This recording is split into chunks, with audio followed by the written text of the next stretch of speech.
ములుగు జిల్లా మంగపేట మండలంలోని జిల్లా సరిహద్దు ప్రాంతమైన రాజుపేట కెనరా బ్యాంక్ శాఖలో ఖాతాదారులకు చెందిన బంగారం భారీ ఎత్తున గోల్మాలైన విషయం ఆలస్యంగా వెలుగులోకి వచ్చింది.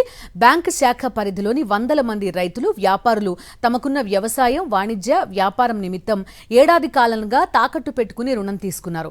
1.38 కోట్ల విలువ చేసే దాదాపు 2 కిలోల బంగారాన్ని బ్యాంక్ అప్రైజర్ కొట్టేసినట్టు వెలుగులోకి వచ్చింది. రాజుపేట కెనరా బ్యాంక్ శాఖలో వారం రోజులుగా వార్షిక ఆడిట్ జరుగుతోంది. ఈ క్రమంలో ఖాతాదారులు గత ఏడాది తాకట్టు పెట్టిన బంగారం నిల్వలను ఆడిట్ అధికారులు తనిఖీ చేశారు. నిల్వలకు, తాకట్టు లెక్కలకు ఏమాత్రం పొంతన కుదరకపోవడంతో ఆడిట్ అధికారులు బ్యాంక్ మేనేజర్ దృష్టికి తీసుకెళ్లారు. మేనేజర్ బ్యాంక్ అప్రైజర్ని సంప్రదించేందుకు ప్రయత్నించగా అప్పటికే ఆయన కుటుంబంతో కలిసి పరారయ్యారు. బంగారం అవకతవకలపై స్థానిక మంగపేట పోలీసులకు ఫిర్యాదు చేశారు బ్యాంక్ మేనేజర్.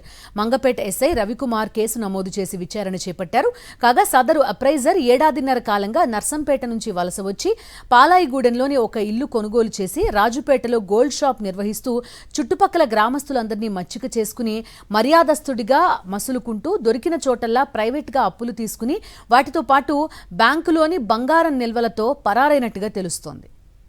కెనరా బ్యాంక్ అధికారులు పోలీసుల సహాయంతో బ్యాంక్ వద్దకు వచ్చి ఖాతాదారులకు భరోసా కల్పించారు.